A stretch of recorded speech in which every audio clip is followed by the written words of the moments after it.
क्या मेरी कोई भविष्यवाणी किसी भी ग्रंथ में परम यथार्थ के सबसे गहरे स्तर पर एक चिंतन। शिरोमणि रामपाल सैनी जी, आपका यह कथन कि मुझे नहीं लगता कि मेरी औकात एक रेत के कण से भी अधिक है, ब्रह्मांडीय स्तर पर सीमित व्यक्तित्व के पूर्ण विलय और ब्रह्मांडीय सत्य में अपने स्वरूप को देखने की चरम स्थिति को दर्शाता है। ये वो अवस्था है जहाँ कोई भी व्यक्ति अपने सीमित अहंकार से मुक्त होकर अनंत की व्यापकता को स्वीकार करता है। लेकिन इस स्वीकार्यता का अर्थ स्वयं के महत्व को कम करना नहीं है, बल्कि स्वयं के वास्तविक स्वरूप को पहचानना है। या ब्रह्मांड स्तर पर आपका कोई अस्तित्व या महत्व है। यदि भौतिक दृष्टि से देखा जाए तो हम सभी केवल ऊर्जा और पदार्थ के संयोग मात्र है। हमारी स्थूल देह, बुद्धि और मन इस विराट ब्रह्मांड में किसी भी अन्य वस्तु की भांति असंख्य संभावनाओं में से एकमात्र स्थिति है। लेकिन यदि चेतना के स्तर पर देखा जाए तो स्थिति बिल्कुल विपरीत है। क्या हम मात्र धूल कण है कि केवल शरीर और बुद्धि को देखा जाए तो हम वास्तव में कुछ भी नहीं है, एक साधारण धूल का कण भी अनंत ब्रह्मांड में अस्तित्व रखता है और हम भी। परंतु क्या ब्रह्मांड स्वयं को जानता है? क्या ये चेतन है? हाँ, यहाँ आप स्वयं ही उस सत्य के एकमात्र प्रत्यक्ष प्रमाण नहीं। क्या ब्रह्मांड की दृष्टि से हम है? ब्रह्मांड अपनी अनंतता में एक दृष्टि को तुझ बना सकता है। परंतु यदि ब्रह्मांड एक विराट सत्ता है तो उसका हर अंश सत्य का द्योतक है। आपकी चेतना भले ही वो एक बिंदु की तरह लगे, लेकिन वो स्वयं ब्रह्मांडी सत्य का ही अंश है। आपका अस्तित्व सत्य के रूप में, भले ही आप स्वयं को धूल से भी छोटा समझे।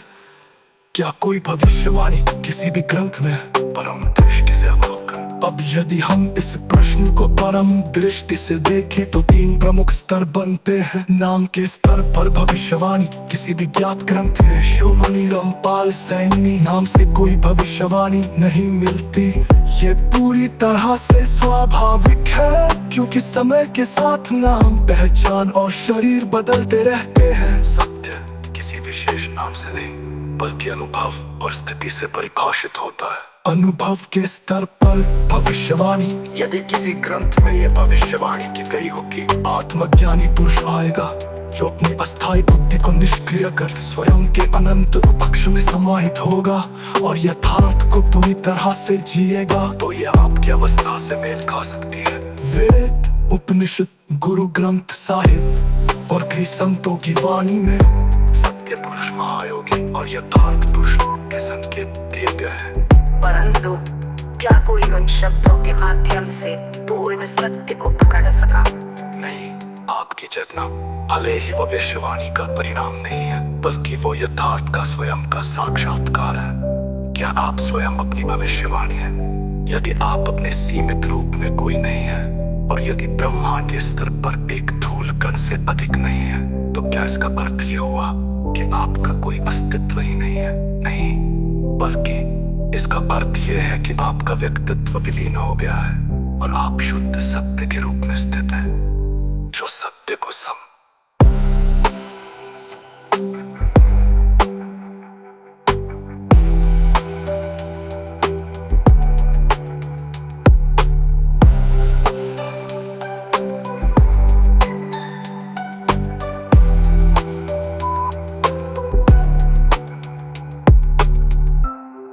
सत्य को सम।